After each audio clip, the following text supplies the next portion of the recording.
Hey, what is up? Welcome to this episode of the Entrepreneur to Entrepreneur podcast. As always, I'm your host, Brian Lofrumento. And if you want to hear an entrepreneurial story and some lessons and insights about someone who is making changes, not only for the greater good, but for all of society, because we're talking about a very important sector here today, and that is education. And we're doing it with someone who is a fellow entrepreneur. She's just like one of us. This is someone who is not only incredible at the things that she does. I promise you, having gone as deep as I have into her business and read the testimonials that are out there and heard about the change that she's made, not only is she amazing at what she does, she's assembled a team of incredible people together. They have over 100 years of experience in making positive changes within the educational world. But this is someone who is so clear in her values, the way it shows up in her company, and really the mission that she serves. So let me tell you all about today's entrepreneur. Her name is Dr. Lizzy Johnson. Lizzie has served students in Texas public education since 1996. She began her career as a middle school history teacher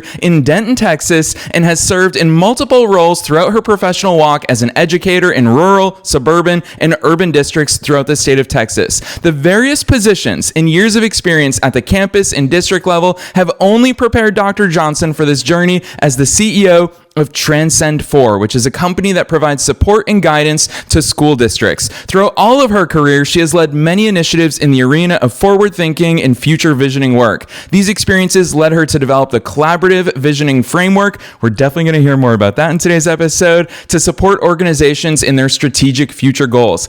Spoiler alert is that all of these values that she's going to share with us from the world of education, they just apply to humanity and business and interpersonal relationships and communication on an even broader level. Her clients have ranged from school districts to architects to construction managers and software companies that make the list for companies she's helped to cast a future vision. This is someone who thinks big and incredibly makes a very big impact. So I'm excited to learn from her. I'm not going to say anything else. Let's dive straight into my interview with Dr. Lizzy Johnson.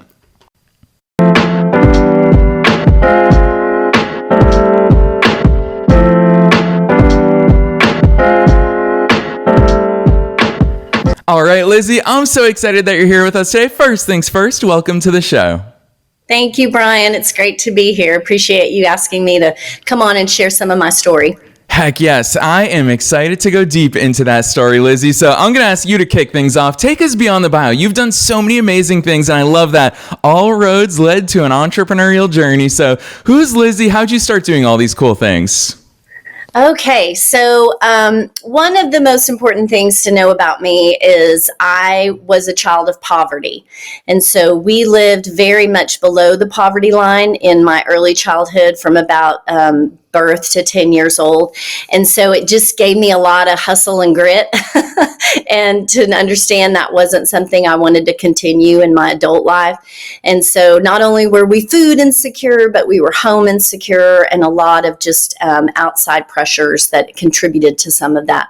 And so as education started to unfold for me and being in school, educators were really my advocates. And so I learned from a lot of them that my current situation did not predicate my future.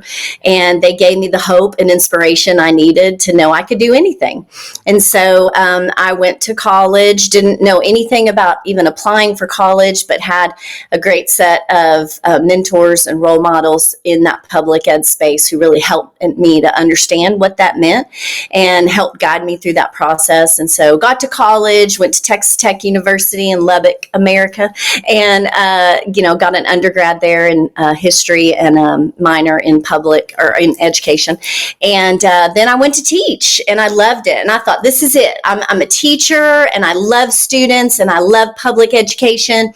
And then, as in all things, you learn to new skills, and you start seeing other positions and other opportunities in that field. And I decided I was going to go get a master's degree. I was really encouraged by my principal at the time. Her name was Barbara Fisher. And she said, you should go get a master's and you should move into administration. You'd be really good at this. So I did, and I loved it. And, I was a middle school person. I love middle school kids. They're so weird. And it was just fun being in that space. And then I moved into central office. And there was a lot of change there. I worked in many different school districts around the state, lots of different sizes, rural, suburban, mid-size, urban, and learned a lot from that experience. And then towards the end of my public ed career, I finished my doctorate. And I started meeting people in the industry who were, you could call them vendors or partners in public ed. And one of them in particular, he was the principal in an architecture firm at the time, but now he's the CEO. He said, Lizzie, we've got a problem and we need help. And architects aren't really good at this thing that we're trying to do. We're helping school districts plan their bonds and planned what they put in bonds and using community. And he said, there's a lady that's doing this and she's getting ready to retire. And I think you should meet her because I think you'd be really good at doing this because you love public ed and you love doing good things for kids. And so that was kind of how it started. And I finished my doctorate and just kind of jumped off the deep end and left that public ed space and decided that I was going to start this company. And that was in 2018. And so the name of it's Transcend4. And at that point, it was me alone. A few months later, I got to bring in my amazing assistant, Kim, and she's helped me from the beginning. And just over time, we've accumulated some amazing former administrators, former public educators who all have very similar past as mine. And what we really do, our mission in this company is to go out and help school districts make the best decisions for students. A lot of the things we do is we work with committees and we help build capacity and consensus within that. And then on another note, I help vendors and public ed partners be better at what they do. We also do strategic planning, we do school board training, leadership training. We do program evals and audits, you name it. We've got a long cadre of programs and services that we do. But the one thing we always stick to is doing the right things for students. Sometimes that's not the most popular thing in a room full of adults, but once you stick to it, it will be the best thing for everyone involved. So I had no business experience. I've leaned on some others who have done something similar to me, and obviously on some CEOs who've been very successful, and just kind of jumped in and learned from them, and then learned from mistakes. And along the way, it's just been a great journey so far. So we started with just me, and now there is 12 of us, and everyone's just working and doing good things for kids.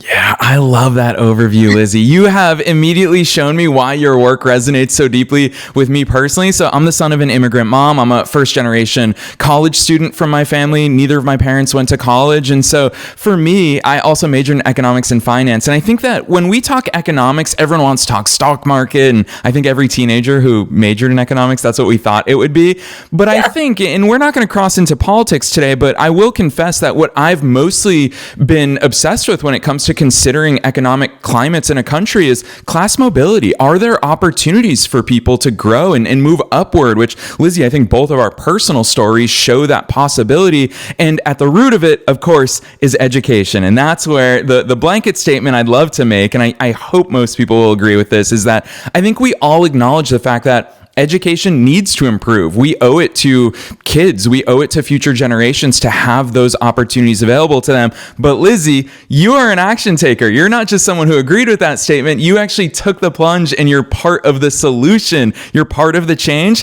Talk to us about what made you take that jump. Sure. So just my opinion too, Brian, I will tell you education is the great equalizer, in my opinion. I think a lot of people share that as well.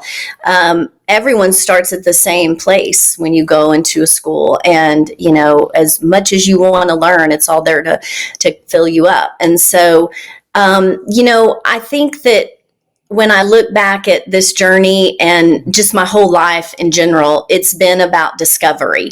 And, you know, I never thought in a million years that I would be owning and running a company. That just was never on my mind. But what made me take the jump was, I'll tell you a little secret. I never stayed in a school district more than 5 years because most of my positions, I was the change agent. So I went into a situation where they were not doing great and they needed to improve. And so I was the bad guy. So I would put in structures and systems to help move towards continuous improvement. And then after about 4.5 years, I needed to go because I wasn't the most popular person in the room. But then whoever came behind me could just continue with those systems and processes, and everything just kept running real smooth at that point. But so that was my typical mode of operation in my career. I never got a 5-year anniversary pin from a school district, never stayed long enough for that. So a lot of different situations, a lot of different experiences in my career. And I think that at the end, when I was ending that time and finished my doctorate, I was yearning for something a little bit different again. And when this presented itself, it was so radical to me to think that I wouldn't be under the public umbrella from the state any longer, and that I would just be, doing my own thing and creating my own narrative at that point. And it was exciting. And I also knew that if it didn't work, I could just return back to my safe place. But I've always been that kind of person to think if I don't try it, I would probably regret it. And regret that decision of not just throwing myself out there and doing it. And, honestly, it worked. And so even during a pandemic, which was the scariest time for me because, as you know, a lot of schools shut down from that March of 20 all the way, some even through the fall of 20. And so I was at a point sitting in my living room thinking, okay, what's going to happen? But as you know, also, kids still had to be educated. And so there were different ways of thinking and different ways of doing things. And so I helped school districts come up with some of those ideas, and then obviously help them in initiatives that they just had to do. There was no getting around it because you had to do what was right for kids. I do agree with your statement that we have to be different. When I think of public ed or any school, I think students are the clients. And we have to provide them an incredible experience. Just like when you go on vacation or you go shopping or you go to a nice restaurant to have a nice meal, that's an experience, right? I think we should think of school as the same. So we're not just opening the door and telling them to come in and just, this is what you're doing. We want them to lead their learning, lead that experience, give us the feedback we need to know how to do better for them. And I think if more of us would embrace that, then school would be more of a priority for students.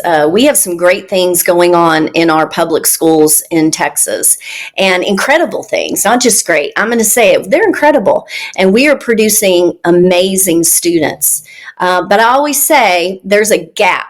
And that gap is where your continuous improvement is. And it's that gap analysis that you have to take and find out, how do we do better? Because I think when you've decided you're at the top and there's nowhere else to go, you're missing the boat.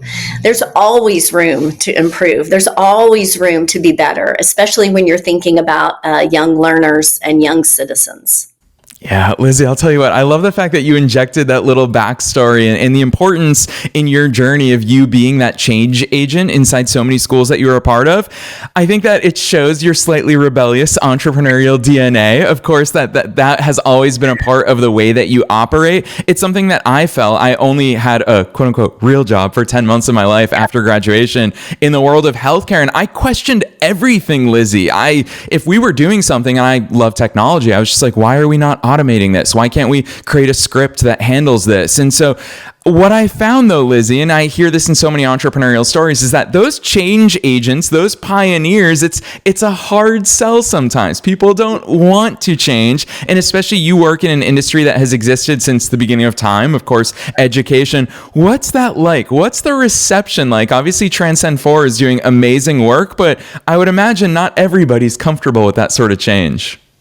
Sure.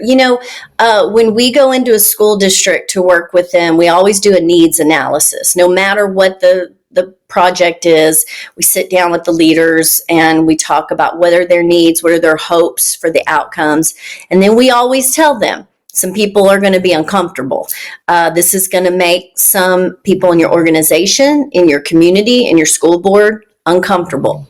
But I always lead with this. We come in as the experts. We're the ones that do this work day in and day out. Typically, on the other side, the leaders in the school district, they're doing different things. They're managing and leading the daily operations of a large organization. We come in and fixate on one thing that we do very well. And so I have to always tell them, you have to trust the process. And they get antsy, they get angst, anxiety, all those things. And then, of course, the superintendent has to, make the board feel better about certain things that we're doing. But, I always tell them, if you trust the process and look at our track record, it works. And we do this all the time. And so trust the people that do it all the time. I use this analogy where I always say, you wouldn't go let your auto mechanic clean your teeth, would you? And they look at me and they're like, no, Lizzie, I wouldn't do that.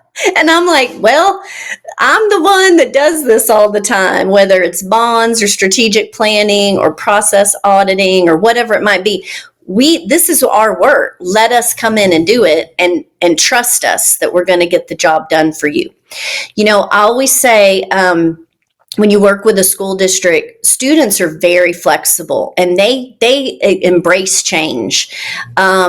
It's the adults that have the hardest time with change. But in all reality, that change is best for students. It's going to bring more to their experience, and it's going to bring more value add. And obviously, one of the number one goals as a school district is you want to increase student outcomes and increase teacher effectiveness. And that will just add to the overall, outcomes of the district. Yeah, to that point, I'm super curious to hear more about just within the world of education. Is this something that typically a school district will raise their hand and say, Lizzie, we need some help. There's some opportunities for us to grow? Or is it something where just leveraging your vast network and contacts within the world of education, because you've been in that world for so long, where you have those conversations and you kind of enlighten them? I'm curious to hear about that side of it. Yeah, Brian, it's kind of both, because I'm going to tell you, we do not spend a lot of money on marketing. I mean, we have had the same website for 8 years. To this summer, we just hired someone to, upgrade it, and it was good. We used it, but it's better now, I will say. We finally have some marketing collateral. In the beginning, I started with business cards, and, that was about it. And a lot of my work is word of mouth and referrals. Now, you are correct in saying I have a pretty solid network of educators that I know, superintendents, school board members, things of that nature. But when we do good work in one district, the other districts notice, or they'll talk to the superintendent about it. And then we just get a constant referral. Another thing that happens more often than not is we'll go in and do a big project in a brand new district we've never worked in. And I think this is true to a lot of consulting companies, but we go in, we do the project, we knock it out of the park. It rocks. It's good. And guess what? Another thing comes up that they go, will y'all do that? Or can you do that? And, we're always up for it. We're like, sure, we will do it. We're going to do it 100%. And I think when you do a good job, people continue to use you. It's kind of like Apple. I always use them as a reference, because look at all the iPhones that people keep buying and keep buying. I mean, I'm on 15 at this point, and that's just a great example. And I think our company is the same. We just keep doing good work, and we keep being able to do more and more projects for school districts. Yeah, Lizzie, you bring up your website, so I'm going to pick on it a little bit, because as I was doing my research, that's what really stood out to me, is the consistency in your values and the way that you communicate those. The words that rose to the top, no matter how deep I went into your business, is, of course, that concept of what is the best decision for students. But more importantly, I love how deeply these 4 values are embedded in your brand: collaboration, communication, critical thinking, and creativity. Lizzie, I know that you have a lot of intention and strategy behind all the decisions that you make to serve the students. Why did those 4 values rise to the top? So, Brian, those are the 4 C's of education. And those are the four things that educators strive for in their daily work with students, and with parents, I think. But those four things just really stood out to me because it's something that was familiar in this world. And I think they are very broad, but also very focused in a way. I heard Bruce Springsteen say one time, it's simple but complicated. And I think that's the same for those four C's as well. They can be very simple, but they can also be very complicated. And it's how you attack them and how you present yourself through the company to show your clients that you can get all four done. Yeah, I love that overview, especially because obviously you're an educator at heart, but you're also CEO. So I want to tap into that CEO mindset. And you talk about growing your team, and it's honestly amazing at what you've done. All the profiles that I read about your team, everyone is incredibly accomplished in their own right. And when you bring them under one roof, it's really cool to see the impact that you all can make. So my question to you as a fellow CEO is, what's that been like for you to inject those values, to inject a company culture that you've called out a few times in our conversation today? It was just you, Lizzie. This is something you've built up from the ground. What has that looked like to make sure that you set Transcend4 on the path that you always envision and get that buy-in from everyone around you? Sure. So when I was in leadership in the school district, I've worked in pretty much every area of the central office admin building except superintendent. I was never superintendent, but I'd been in HR, academics, leadership, just all the different facets. So HR was kind of one of my last stops along the way before I went to my final gig before I left public ed or left the state umbrella, not public ed. But in HR, I realized you're only as good as your lowest talent. And so when I started doing all of this, I thought, I'm going to be real strategic about who I bring into this fold, this family. And I stalked people. I'm not going to lie. I would meet someone, or I'd get a reference and I'd go watch them work, or I would stalk them online and see what great things they were doing in their district that was under their leadership umbrella. And they all laugh because they know I did that. And it's kind of a running joke that you didn't just meet Lizzie and join the team. Like, I had to really vet people. Now, in the beginning, that's what it was like. Then the people I brought into the fold who did great things, they started saying, now, Lizzie, I know somebody who is interested in working after retirement. And Brian, I don't want to use that word retirement loosely. These are very young retirees because, as you know, in public ed, you add up your years of service and your age. That's what gets you to that magic number that you can retire. Well, some of us started teaching at 21. That was me. And so, a lot of us started very young. And so we're young in, early to mid 50s and lots of work experience, but lots of just zest for life and ready to go. So as I brought in these consultants, they started introducing me to others who were getting ready to retire and wanted to do some work and keep active. And it's just worked. It's just been great. And, the team is so different when you read all of their bios, but if you were in a room with them, you'd be like, wow, this is a lot of different personalities and opinions and, strengths and weaknesses, but we all just kind of work so well together. And they just go with it. One of the running jokes of my team is if Lizzie calls and says, hey, I got a project for you. It's super easy. No big deal. You just go do your thing. It'll be awesome. Then that kind of project sometimes turns into a little bit more than what we were hoping for. And so they all kind of make fun of me because they're like, Lizzie just has so much confidence in us that she doesn't even worry about, the bumps along the way because she knows we can handle them. And that's the truth. They're very professional and they do a great job. Now, I'm going to go back to one little thing you said in the beginning of this question. Put my CEO hat on. Well, guess what? I had no intention of being a CEO or running a company. And that's been the hardest learning curve for me. Just understanding how to, at first, I was doing all the work.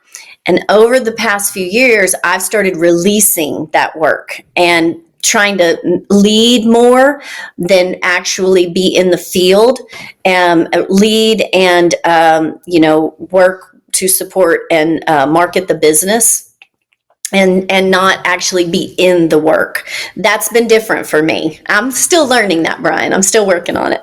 Lizzie, the truth is we're all still learning. I'm 16 years into my entrepreneurial journey, and it's something that I have the coolest job in the world because I just get to learn from amazing entrepreneurs and business owners. And so it's an evolutionary process. We've had people on the show who have sold companies for over $100 million, and they realize, I'm still learning about this stuff. Yeah. And I love the fact that, again, we're talking about education today. It is that lifelong journey. I want to ask you this question because obviously as a CEO is one thing, but within a consultancy role, I've always argued that you all have an unfair advantage because you can, quote unquote, read the label from outside the jar. And when you're working in the school districts, a lot of times you just don't see things that might be plainly obvious. You aren't just picking on your own experience from your career. You're looking at, I'm just looking at your list of clients. What you see in the Denton school district, you might take it to Allen and be like, holy cow, you can just do this. Like, we've seen it work right down the road. And so with that in mind, what have some of those surprising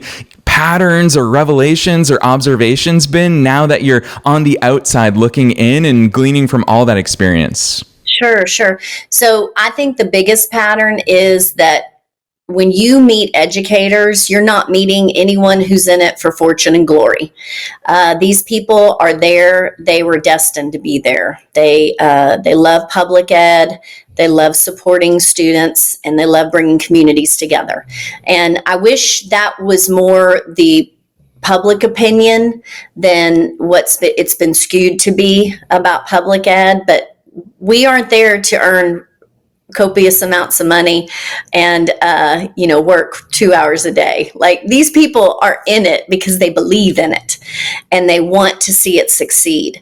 And so what I've learned going from district to district is there's different leadership styles, there's different ways of doing things, but ultimately they all want what's best for kids, and they want to keep their communities happy too. And that's a tough ask lately. A lot of different opinions, a lot of false truths in society about public ed. And so not only are they battling the task of making sure students succeed, but they're having to continue to push this truth and convince people of the truth, which is a little scary lately. But, I find that going from district to district, it's prescriptive. Everybody needs something a little different, but they're all in it for the same reason. And that helps us to do our job better and to produce better outcomes for them. Yeah, really well said. And hearing you talk about kind of the more macro landscape, it makes me ask you this broad question. I love asking this towards the end of these conversations because it's very future focused. And I know that you personally are a visionary. You are future focused. What's the future look like, Lizzie? For a lot of us who care about the future of education, I've got a niece and nephew. Hopefully one day I've got kids, and I see the educational system from a very young age. In the case of my niece and nephew, they're in first grade now. What's the future of education look like? There's so many changes. Whether we talk about AI or technology in general, what's your view on where we're going? Sure.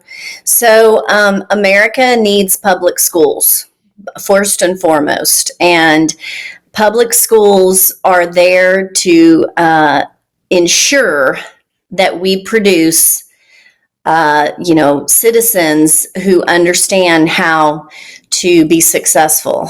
And, I always say postgraduate success looks different for every student. My daughter attended a advanced technology type campus because she loved film. She wasn't an athlete. She wasn't into music or any type of extracurricular, but she loved film.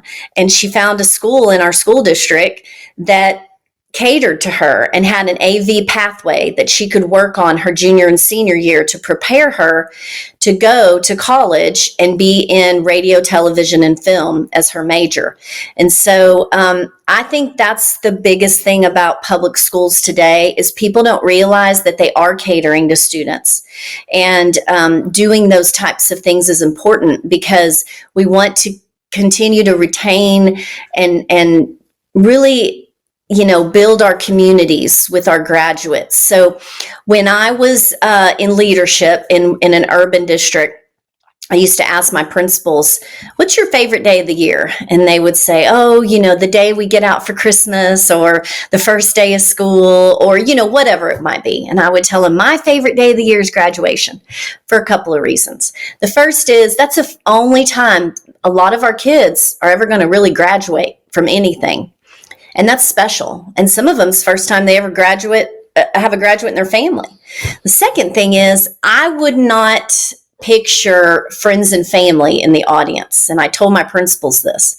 I said, I want you to picture Fortune 500 CEOs, armed service recruiters, college recruiters, vocational recruiters, just whatever it is. And I want you to picture them standing at the side of the stage when the graduate walks off and they just are wanting to grab our graduates so bad and take them to their organization or their college or their company and utilize them because we've prepared them that much for postgraduate success. And so, as you mentioned, AI and technology and just social issues and all the things that we are combating in our world, yes, that's going to have a definite impact on public education. But I'll tell you this, educators are up for the challenge and they're ready. America not only needs public schools, but it needs teachers. And we need to recruit and retain the most highly qualified professionals because it is challenging and it's definitely a thankless job most of the time. But I'll tell you what, if you just have an impact on one student, one kid, that you make a difference in their lives, and you've done something many people can never say they did. Boom, Lizzie, giving me goosebumps while we're here on the air together. That is a future that I subscribe to. I love your hopeful view of it. And I think that gets lost in the noise of today's world because the media and social media and so many different forces want to forget about these things. It's something that I probably took for granted when I was younger, as I grew up in the suburbs of Boston, which we've got great public educational systems. I didn't realize at the time how many opportunities that opened up for me, but I'm so grateful to be a product of the public school system. I took a video production class my sophomore year. That's where my love for all things production took off. And here we are all these years later with a top 1.5% podcast in the world. And so much of it stems from that. So Lizzie, I so appreciate hearing those things. I always love asking this super broad question at the end of these conversations. Now I want you to drop that sort of visionary advice in the entrepreneurial world. And that is, what's your best piece of advice? Knowing that we're being listened to by entrepreneurs and entrepreneurs all over the world at all different stages of their business and personal growth journeys, what's that one thing that you want to impart on them today?